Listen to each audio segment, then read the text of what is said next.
Well, hello there. My name is Mark Miles, and as many of you know, I love helping trainers, presenters, L&D professionals take their game to the next level in terms of the results that they get.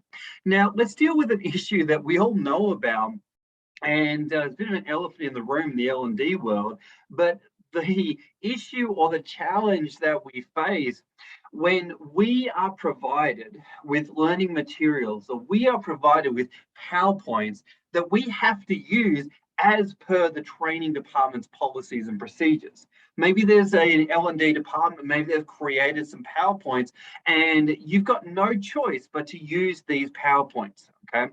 And it's an issue that a lot of people face because PowerPoints are great. I mean, they are a wonderful tool to be able to create consistency across company rollout for training.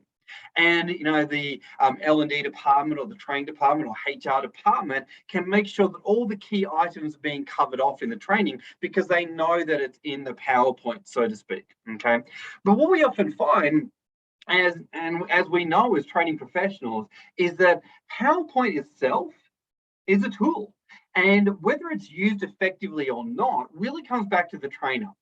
And one of the challenges though is that as a trainer, when you are forced to use PowerPoint, so to speak, you're often put in a position where you're a little bit locked in to what you're actually able to deliver in the training room and how you're able to deliver it.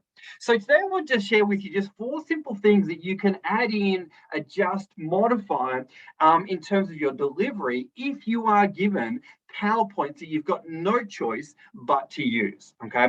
And this will really help out any trainer that has been given material, but they can't actually influence or change in any way, shape, or form, all right? To the best of my ability, I want to cover off this topic. And certainly this topic, it's going to vary depending on the license that you actually have in order to change those materials. Maybe you've got a lot of flexibility, maybe you don't have any flexibility at all and you can't change them at all right? So like as I go through these 4 tips that I'm going to share with you, just keep that in mind that you're going to have to modify or sort of calibrate these ideas to what you are allowed to actually play with. So the first idea that I want to remind you all of is that PowerPoint is definitely a tool, and one of the most important, I guess, ways or strategies you can use PowerPoint is to use the on-off button. All right. So the on-off button is one of the most powerful ways that you can actually engage an audience. So when you first start out your presentation or your training delivery, maybe you start out with the PowerPoint off. Okay. Then when it's appropriate, turn it on. Okay, and then cover a topic, then turn it on, then turn it off, turn it on, turn it off, right? You don't have to have the PowerPoint on the entire time. So get used to using that off button and see how well your audience is engaged even more. Second tip is you are going to definitely be showing some PowerPoints and maybe they've been pre-written, but as we all know, a lot of the information on the slide is actually going to be irrelevant or it's going to be white noise. And one of your jobs as a trainer is to be able to show the information and tell people where to focus their energy and their thinking. So you may want to show a slide and then on the slide say, all right, but the key information for this slide is the thing I want you to write down is, and then point to exactly where it is on the slide, all right? So grab a pen, write this down, and tell them exactly what to write down from the slide, all right? So it's your job to tell them what you want them to take away from that slide. So, whenever you show a slide, say, this bit, that bit is important to write that down. Everything else, disregard it, okay? So first thing we said is the on-off button. Second part is director focus and attention. Next thing you want to do is get used to the model or the concept of sell the slide, show the slide. Sell the slide, show the slide. Sell the slide, show the slide. Sell the slide. All right, you get the picture, right? So essentially what that is it's a reminder for you to make sure that once you show the slide, it's game over. They've seen the information. And your job is essentially to be able to say and build a context for the information you're about to show. So for example, all right, we're now going to cover some information. It's going to talk about this, this, and this, and this. You're going to need it in these particular ways. It's going to really help you be able to achieve blah, blah, blah, blah, blah, and show the slide, okay? So what we're doing is we're building a frame for the information before we show it. If we do the opposite, we're already on the back foot.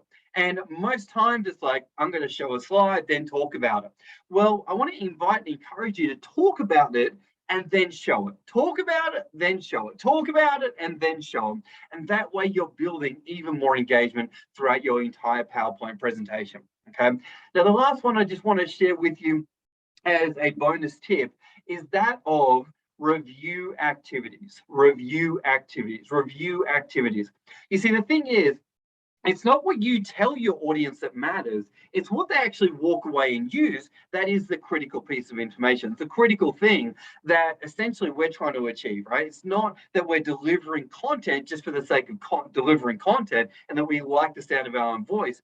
We're delivering content because we need it to stick in the minds of our audience. Okay, so what I highly encourage you to do is definitely include review conversations every 6 or every 12 slides to make sure that they are taking away what you want them to take away. So for example, it might sound like this. All right, so based on the information we've just covered, turn to the person next to you and share with them what was one of the biggest things that you discovered, realized, or wrote down, or that really made an impact on you. Okay, share that with your partner and then gather that information back from your groups. Yes, it's a pair share activity, but it's going to make sure that the I guess the focus of the session is not about just getting through the content, but the audience retaining the information.